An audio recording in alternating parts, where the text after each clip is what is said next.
Halo guys, selamat datang kembali di channel saya. Dan di video kali ini kita akan membahas kenapa setelah kita membeli laptop dan kita gunakan mungkin 3-7 hari, laptopnya sudah lemot. Ada apa? Simak video ini.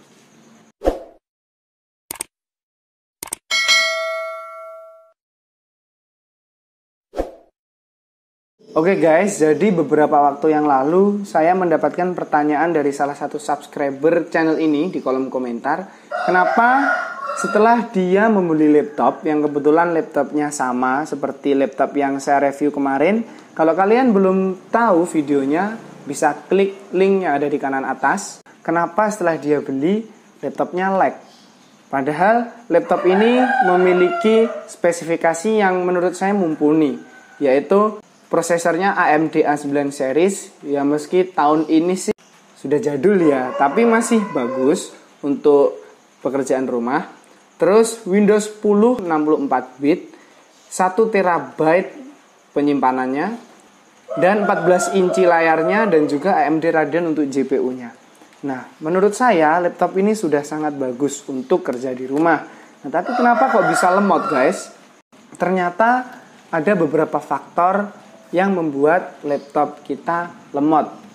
Yang pertama, banyak program yang berjalan di startup.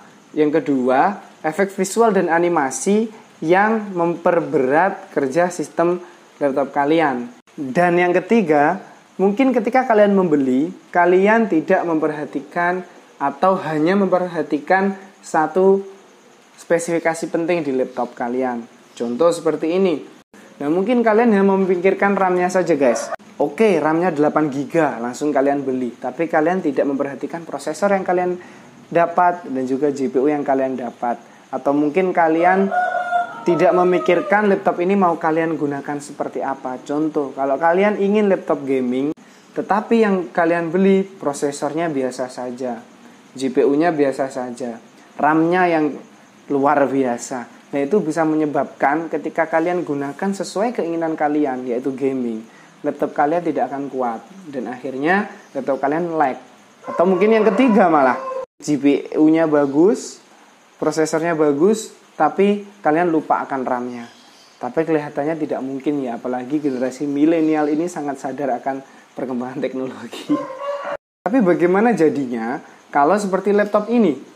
Laptop ini prosesornya bagus, standar lah ya, RAM-nya juga oke, 4 GB, dan juga GPU-nya juga bagus. Tapi kenapa bisa lemot? Ini bisa jadi jawaban untuk kalian semuanya yang punya masalah yang sama, yaitu laptopnya baru tapi lemot padahal prosesornya bagus semua. Ternyata adalah jenis dari penyimpanannya guys. Ya, jenis dari penyimpanan laptop ini. Nah, kenapa kok jenis penyimpanannya? Apakah jenis penyimpanan laptop ini sangat mempengaruhi akan performa dari laptop? Ternyata iya. Kenapa itu semua bisa terjadi guys? Ya, karena tahun demi tahun teknologi semakin berkembang, kecepatannya pun juga semakin berkembang. Untuk mengembangkan suatu teknologi pasti ada perubahan. Salah satunya ada di memori laptop atau komputer. Nah, memori laptop atau komputer itu memiliki beberapa jenis, yaitu hard disk atau HDD, yang kedua SSD atau solid state drive, dan yang ketiga adalah SSHD atau solid state hybrid drive. Nah, tapi kita akan fokus kedua ini, yaitu HDD dan juga SSD. Laptop ini memiliki penyimpanan 1 TB dan jenisnya adalah hard disk. Nah, dan ini yang membuat lemot guys. Kenapa? Mari kita ulas pelan-pelan, oke? Oke, hard disk atau HDD. Nah, ini merupakan hardware penyimpanan yang dikembangkan pertama kali tahun 1953. Dan pertama kali dia diciptakan, dia mempunyai kapasitas sekitar 3,75 megapiksel. Tahun 2017, kapasitasnya naik menjadi 20 TB. Pada umumnya, HDD ini memiliki dua jenis ukuran, yaitu 2,5 dan juga 3,5. Yang 2,5 itu biasanya untuk laptop dan juga untuk notebook. Yang 3,5 itu biasanya untuk komputer guys. Untuk kecepatan membaca dan menulis, rata-rata harddisk ini memiliki kecepatan 60 MB per second. Nah, kenapa kok cuman 60 MB per second? Karena dia harus menunggu putaran spindle untuk mengakses data, sehingga mungkin sekarang menjadi lebih lambat daripada teknologi yang terbaru atau SSD. Berat harddisk ini mencapai 780 gram, dan cara kerjanya adalah, intinya caranya itu adalah si piringan di dalam harddisk itu berputar. Nah, lalu ada seperti lengan itu untuk membaca data yang sedang berputar di piringan itu. Kalian tahu seperti kaset zaman dahulu caranya gimana? Nah, kira-kira seperti itu. Nah, jadi caranya ribet guys dia. Makanya dia sedikit lama. Seperti itu. Kekurangan ketika laptop kita memakai harddisk ini, laptop kita menjadi lebih cepat panas guys. Kenapa? Karena efek dari sistem mekanik dan elektronik tadi guys, dimana untuk membaca data dia harus memutar piringan dulu. Akhirnya apa? Gesekan piringan itu tadi menimbulkan panas, dan akhirnya membuat laptop kita menjadi lebih panas. Dan ini juga terasa di laptop ini awal-awal beli dulu. Nah, yang kedua, laptop kita menjadi lebih berisik. Kenapa? Yaitu tadi karena efek dari mekanik dan elektronik tadi. Ada putaran piringan di sana. Dan yang ketiga, data kita rawan hilang guys. Karena apa? Harddisk ini dia sangat rawan dengan guncangan. Ketika laptop kita jatuh, piringan itu nanti tergoncang, data akan rawan hilang. Data lenyap dan kita akan kehilangan semua data yang ada di laptop kita. Seperti itu. Dan keunggulannya adalah dia memiliki harga yang lebih murah dari penyimpanan SSD atau SSHD guys. Saya kemarin browsing-browsing, ada yang menjual 1 TB itu dijual seharga 300.000. Tentunya dengan merek dan juga kualitas yang berbeda-beda. Yang kedua, umur harddisk ini sesuai dengan kapasitasnya. Apa maksudnya? Nah, maksudnya nanti akan terjelaskan ketika kita menjelaskan yang SSD. Oke, kita pindah langsung ke yang SSD. Oke guys, sekarang kita pindah ke SSD. SSD ini pertama kali diciptakan tahun 2005. Yang pertama kali menciptakan adalah Apple. Dia menciptakan SSD ini untuk produknya sendiri. Jenis-jenis SSD berdasarkan bentuk dan ukurannya, yaitu yang pertama ada SSD 2,5 inch. Bisa dibilang SSD ini jenis yang paling umum ditemukan. Dan yang kedua, SSD mSATA. Memiliki bentuk faktor yang lebih kecil dari SSD standar dan dirancang untuk digunakan dengan perangkat portable yang memiliki daya terbatas seperti laptop, tablet, dan notebook. Ukurannya setara dengan ukuran kartu nama. Yang ketiga, SSD M.2 SATA. Dirancang untuk menghadirkan media penyimpanan yang berkinerja tinggi dalam perangkat yang tipis dan memiliki daya terbatas. Ukurannya lebih kecil dari SSD mSATA. Kecepatan membaca dan menulis SSD ini mencapai 550 Mbps guys. Jauh dibanding dengan harddisk tadi ya.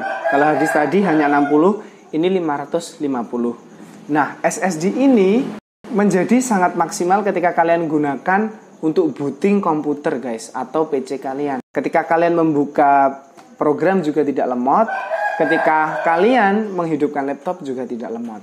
Makanya laptop ini saya tambah dengan SSD. Dan kecepatan inilah yang membuat banyak orang rela mengeluarkan uang yang lebih banyak untuk membeli laptop yang penyimpanannya itu SSD. Dan itu yang saya tidak sadari ketika saya membeli laptop. Banyak orang yang memilih mengganti harddisknya juga dengan SSD meski harganya jauh lebih mahal. Nanti kalian akan tahu harganya. Cara kerja SSD ini dia berbeda dengan harddisk. Kalau harddisk dia menggunakan dua sistem, yaitu mekanik dan elektronik untuk membaca dan menulis. Kalau SSD ini hanya dengan elektronik saja guys. Bagaimana cara kerjanya? Intinya hampir sama seperti flash disk. Kalian tahu kan flash disk? Seperti itu, cuman sangat lebih cepat daripada flash disk. Hanya seperti itu saja, makanya dia sangat cepat. Kelebihan SSD ini adalah dia lebih tahan banting dari hard disk guys. Dia lebih tahan banting dari jatuh, terbentur, dan juga dari suhu ekstrim. Nah, jadi data kalian tidak gampang hilang karena dia bentuknya chip, tidak piringan, jadi tidak mudah tergoyak. Yang kedua, tidak memiliki suhu yang sangat tinggi dan juga tidak berisik di laptop kalian karena dia tidak memiliki metode mekanik. Jadi langsung transfer gitu aja. Jadi nggak panas, nggak berisik. Itu kelebihannya.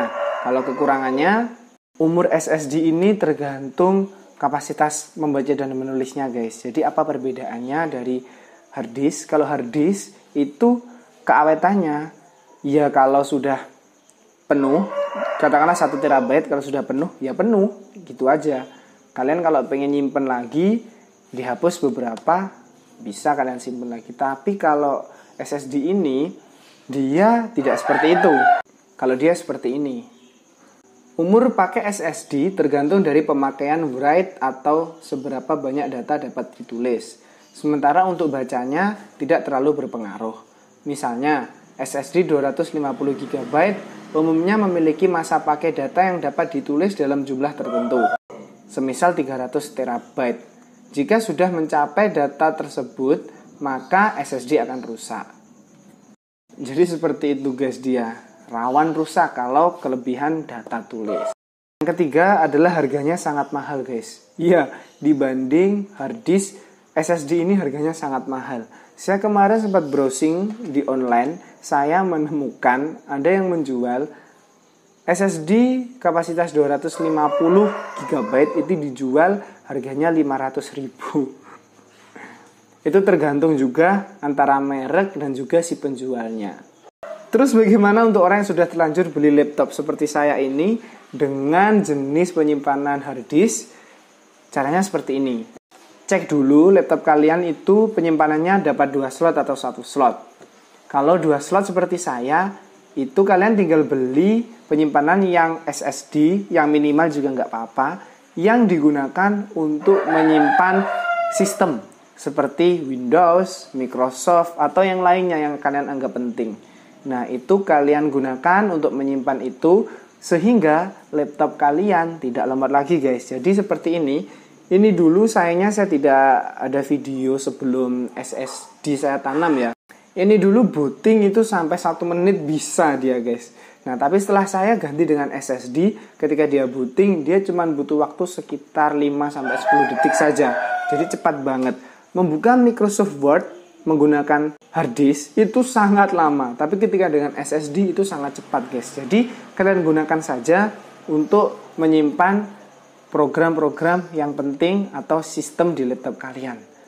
Terus yang hard disk bagaimana? Kalau kalian punya 2 penyimpanan slot, nggak usah dibuang. Hard disk itu kalian gunakan untuk menyimpan seperti foto, video, dokumen, dan lain sebagainya yang kategorinya bukan sistem, sehingga tidak mengganggu aktivitas kerja laptop kalian, tidak bikin lemot dan lain sebagainya.